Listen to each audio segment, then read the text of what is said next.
What's going on, guys? Welcome back to Winter Wolf's Den. You're probably wondering why I've got a picture of She-Hulk up there on her cell phone. And honestly, guys, it's because it's the most representative picture of this piece of shit show that I've seen so far. We get this week 24 minutes of She-Hulk walking around finding cell phone service. Can you hear me now? Can you hear me now? The episode is a pretty quick follow-up from the events of last week. She's dating Josh, they go out a few times, they finally hook up after date 3 or 4. So to her credit, at least she didn't put out instantly this time, so maybe she is growing a little bit as a person. A little less she-slut this week, but that's cool. But we see then Jen Walters obsessing over this guy the same way that like a 20-something co-ed might. And I have to go back and I have to check at some point, because, you know, my suspicion for the show all along has been basically this character, both of them, are just self-inserts for anybody that showed up to the writer's room ever on this show. And I think it's kind of sad that people that are established professionals are writing this way, where they're basically kind of just like writing pages out of their own journals or diaries directly onto the screen. And it's fine to draw inspiration from your personal experiences to tell a story, but I mean, you got to kind of make it like age appropriate for the time of your life you were at. Like, I don't sit up here and write short stories that entail things that I went through in high school or college, but then frame them out like when I'm in my late 30s or 40s. Like, you got to stay true to the spirit of the character.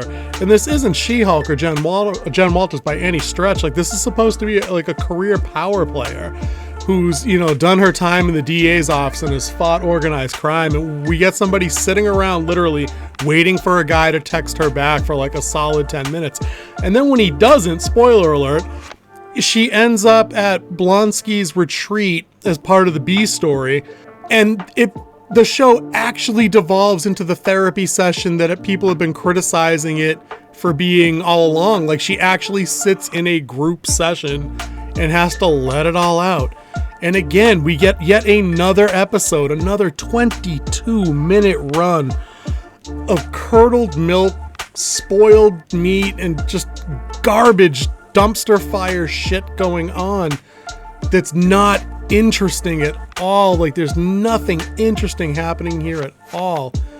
And it's sad because we do get a single flicker of Tatiana Maslin's ability as an actor. Like, they have the one pivotal moment where she's going through therapy session here in the group where she actually emotes well and you actually do sympathize with her to a degree, but it's all cut down by the rest of the episode that kind of takes place around her. She's sitting in this group session with the biggest group of dorks you've ever seen in your life, and they went ahead, they took 2 other characters, you know, from the annals of Marvel lore with Manbull and Eligila, I think the name is. Eligila, he's a Spaniard. And they just reduce these characters to absolute caricatures of men once again, and it goes nowhere. Nothing's resolved.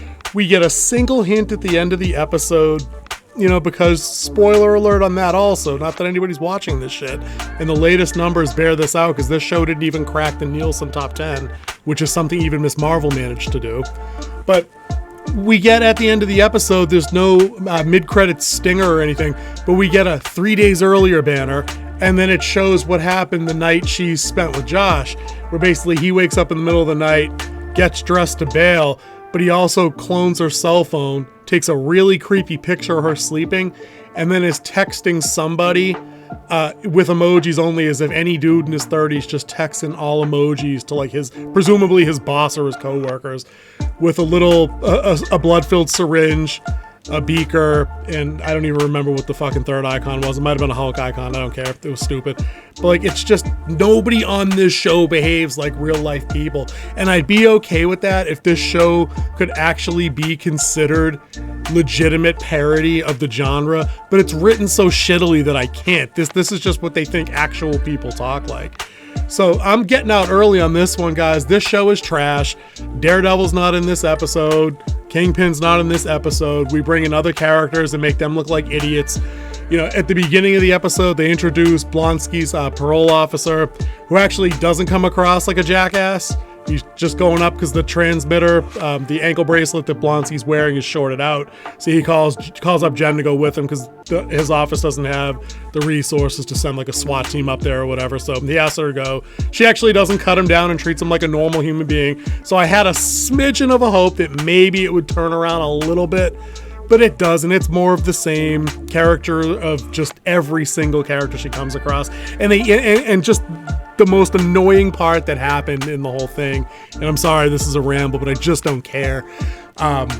Nikki only has one scene in this episode, and she uses it while Jen's staring off into space on her phone even more, waiting for Josh's text. Jen uses her one scene, like her 2 lines of dialogue, to let us all know that Jen Walters has been nominated by the industry as the female lawyer of the year. And like, the fuck did you do that? Did you do anything worthwhile or useful to fucking earn this nomination besides that one thing in the courtroom from like 47 trillion episodes ago? Because that's what it feels like. 47 trillion episodes. Like, we could have seen any of that and that would have been cool. Like, that would have been better shit, better use of our time. But they only run 22 minutes in the episodes. They waste so much fucking time on subplots for like D-tier characters like Pug. I didn't need to see an episode where Nikki teamed up with Mallory last week. The show is a flop, and like I said, guys, the numbers bear this out.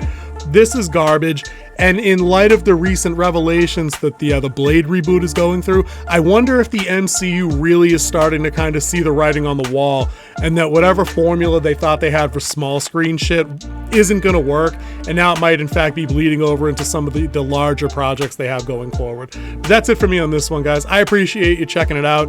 I appreciate those of you guys that stopped by and checked out the longer Andor review I did with my buddy King Z. Big appreciated. We had a blast doing that. We're going to be covering episodes 2 and 3 tomorrow. That way we can get on top of things and get out an episode 4 review shortly. But let me know in the comments below, is anybody watching this show at all? Are people sticking around to wait to see if Daredevil shows up in the finale? Because that's what I'm thinking is going to happen now, and it'll be some bullshit lead into another project. But I'm out, guys. I appreciate all your time, and I'll see you in the next one.